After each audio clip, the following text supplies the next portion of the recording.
Muy buenas a todos, alumnos de cuarto. Espero que todos estéis bien, vuestras familias también. Y bueno, vamos a avanzar un poquito en el apartado de dinámica que estamos estudiando en estas últimas semanas.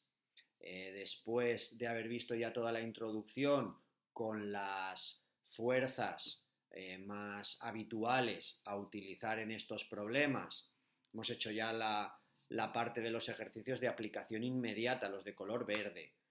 Entiendo que también he tenido feedback vuestro, los de color amarillo, donde ya aplicábamos la segunda ley de Newton a cuerpos sobre los que actuaba más de una fuerza, de manera que teníamos que hacer el sumatorio de las fuerzas, igual a masa por aceleración, ver qué fuerzas iban a favor y ver qué fuerzas iban en contra, y a partir de ahí resolver el problema. Bien, nos vamos a centrar en un tipo de fuerza más, que es la fuerza de tensión, que aparece en cuerpos que están enlazados entre sí, es decir, entre cuerpos que están conectados, pues por lo que llamaríamos por una cuerda, y vamos también a centrar este estudio en un mecanismo simple de ahorro de energía, como son las poleas. Todos sabemos lo que es una polea, ¿de acuerdo? Entonces vamos a ver qué consideraciones realiza la dinámica sobre los cuerpos que están colgados o dispuestos en una polea o sobre los cuerpos enlazados entre sí. Vamos a ello. Lo primero que explicaré son dos conceptos muy sencillos de teoría. Uno, ¿qué es la fuerza de tensión? La fuerza de tensión es una fuerza que aparece a ambos extremos de la cuerda o cadena o cuerpo elástico que mantiene unidos dos cuerpos. Y la fuerza de tensión, lo que tenemos que saber es que no tiene una fórmula para su cálculo, sino que a partir de plantear el problema mediante el esquema de fuerzas, veremos que se puede despejar y de esa manera calcularla. Eso lo primero. Segundo, en física, en dinámica, a las poleas, que son un mecanismo simple de ahorro de energía, es decir, una polea pues la podíamos encontrar muchas veces antes en las casas antiguas, no sé si habéis visto alguna, pues en la escalera o en el balcón, para poder subir objetos realizando un menor trabajo, realizando menor fuerza. Bien, una polea, en física decía, se denomina un sólido rígido, es un concepto teórico. ¿Por qué se le denomina sólido rígido? Pues porque debe de cumplir tres principios fundamentales. O nosotros, por decirlo así, lo estudiamos en base a tres principios fundamentales. Uno, que lo que es la polea, vamos a despreciar siempre el rozamiento que tiene la polea con la cuerda que pasa por dentro de ella. ¿De acuerdo? Segundo, se va a considerar que la polea es un cuerpo indeformable, es decir, no es verdad que una polea vaya a poder mantener el peso de cualquier cuerpo, pero nosotros vamos a considerar que sí que lo puede hacer. Y luego, por tercer caso, o el tercer principio de un sólido rígido, es que se considera que la cuerda que pasa por él no es elástica, es decir, no se estira, no se rompe, de manera, por decirlo así, que tenemos un sistema perfecto, pues donde no roza la cuerda, ni la cuerda ni el sólido, la polea en sí, se deforman y además no existe rozamiento. ¿De acuerdo? Estos son tres principios fundamentales que tenemos que conocer. A partir de ahí veréis que la aplicación no tiene más, ahora me voy a pasar al papel para que lo veamos, que realizar un esquema de fuerzas para cada uno de los cuerpos enlazados, se realiza un sistema de ecuaciones que tanto os gusta para poder despejar la magnitud que nos pregunte el problema y a partir de ahí se resuelve como un problema normal. Vamos a ello. Vamos ya sobre el papel para que lo veáis. Vemos, ya he dibujado una polea de la que cuelgan dos pesos, les he llamado peso A y peso B. Bueno, los he dibujado a diferente altura, pero eso es irrelevante, los podríamos tener uno al lado del otro, esto da igual. Lo primero que tenemos que ver es que evidentemente este sistema se va a mover en función de que B o A pesen más. Lógicamente, si B pesa más, pues el cuerpo B bajará y el cuerpo A subirá y al revés.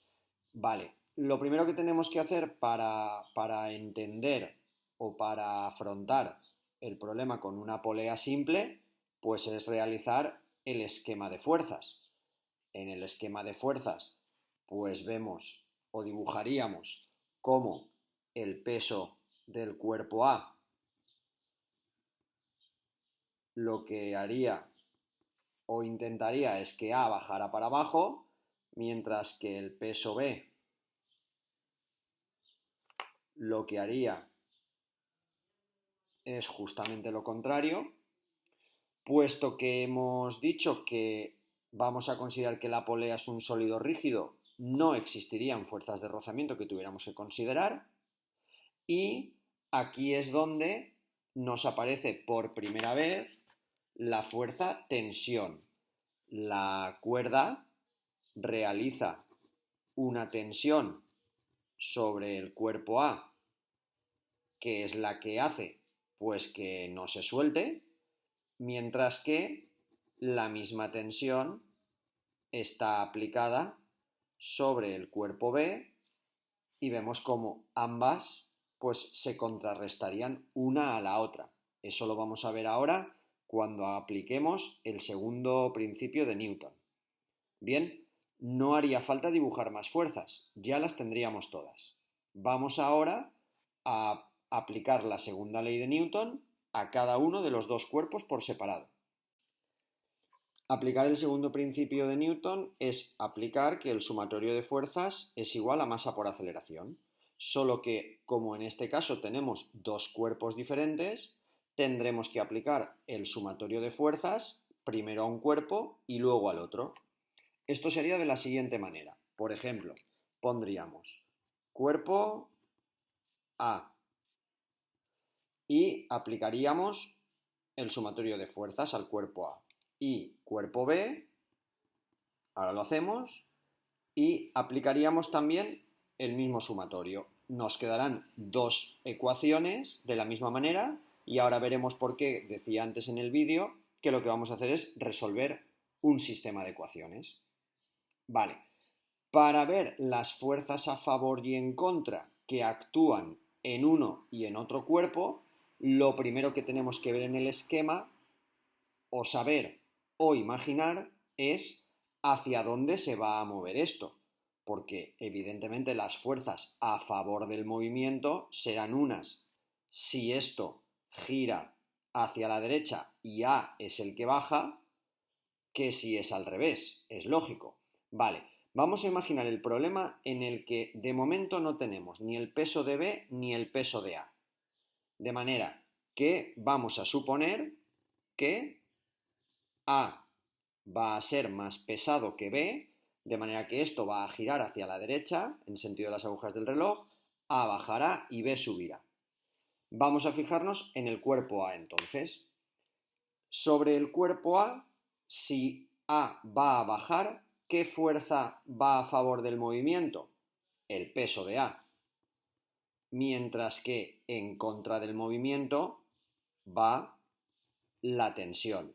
Lo vemos, ¿no? Si A va a bajar, el peso va a favor del movimiento y la tensión va en contra. Esto será igual a la masa del cuerpo A por la aceleración que va a coger el cuerpo A. ¿Vale? Aplicamos lo mismo al cuerpo B. El cuerpo B, recordemos que va a subir, es decir, a favor del movimiento, lo que vamos a tener es justamente la tensión. Es decir, esto sube, pues porque al bajar A, la cuerda es la que hace que suba B. Es bastante lógico. Mientras que en contra del movimiento va lo que pesa B. La masa, evidentemente, será la de B y la aceleración será la que coja B. Y aquí vemos cómo hemos aplicado el segundo principio de Newton para un cuerpo y para el otro. Vale, ¿qué consideración tenemos que hacer llegado este momento? Pues algo que posiblemente ya estéis pensando. No hace falta decir que la aceleración de A y la aceleración de B son diferentes porque este sistema va a tener la misma aceleración para los dos cuerpos. Si esto baja con una aceleración la que sea, esto subirá con la misma aceleración. Es decir, nos sobraría haber puesto aceleración de A y aceleración de B. Es la misma aceleración. Lo mismo nos ha pasado, y no he dicho nada, por ejemplo, en las tensiones. Esto no es la tensión sobre A y la tensión sobre B, como si las tensiones fueran diferentes. La misma tensión que tiene la cuerda aquí es la que tiene aquí. Bueno, espero que se haya entendido. Si vemos entonces, lo que nos queda ahora es un sistema de dos ecuaciones, evidentemente con muchas incógnitas, pero porque el problema no nos ha dado datos. Cuando nos diera datos, pues lógicamente tendríamos dos incógnitas y dos ecuaciones.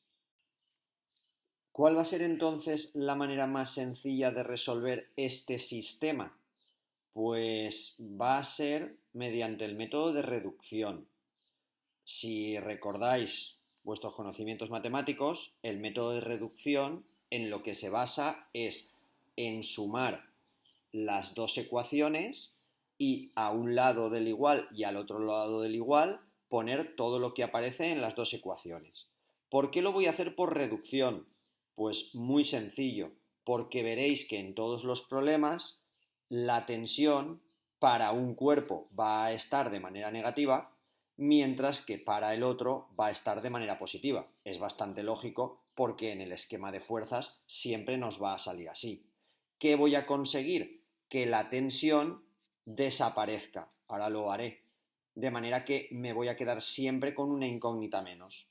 Vemos, si yo sumo todo lo que hay a la parte izquierda de las dos ecuaciones, del igual, me quedaría el peso de A menos la tensión más la tensión menos el peso de B. Lo he puesto todo, cada cosa con su signo.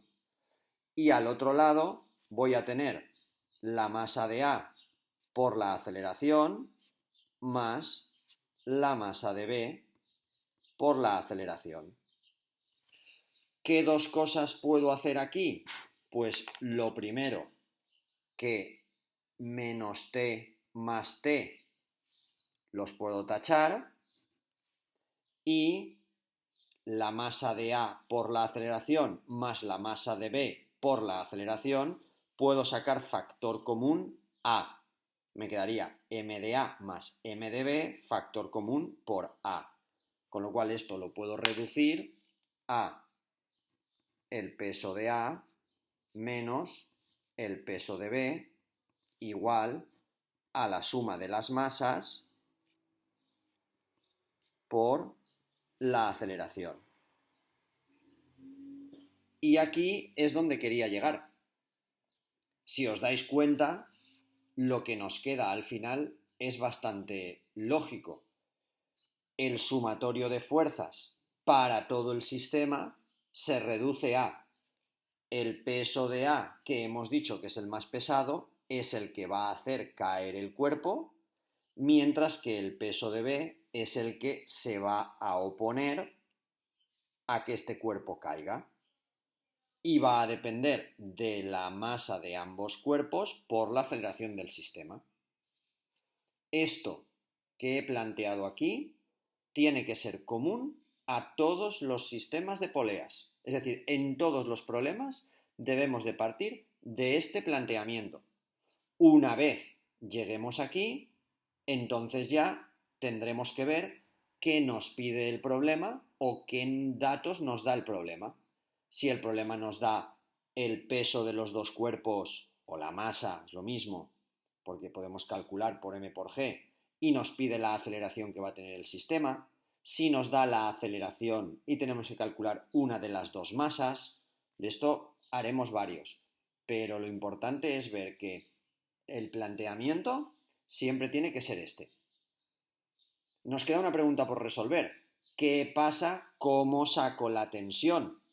Bueno, pues para sacar la tensión, una vez he resuelto el problema, es decir, una vez yo ya sé la masa del cuerpo A, la masa del cuerpo B y la aceleración, una vez estos tres datos ya los tengo conocidos, tengo que ir, da igual, a cualquiera de estas dos ecuaciones, a la que queramos, y como sabré la aceleración, la masa de A y el peso de A, despejaré la tensión. O a esta, como sabré la aceleración, la masa de B y el peso de B, despejaré la tensión.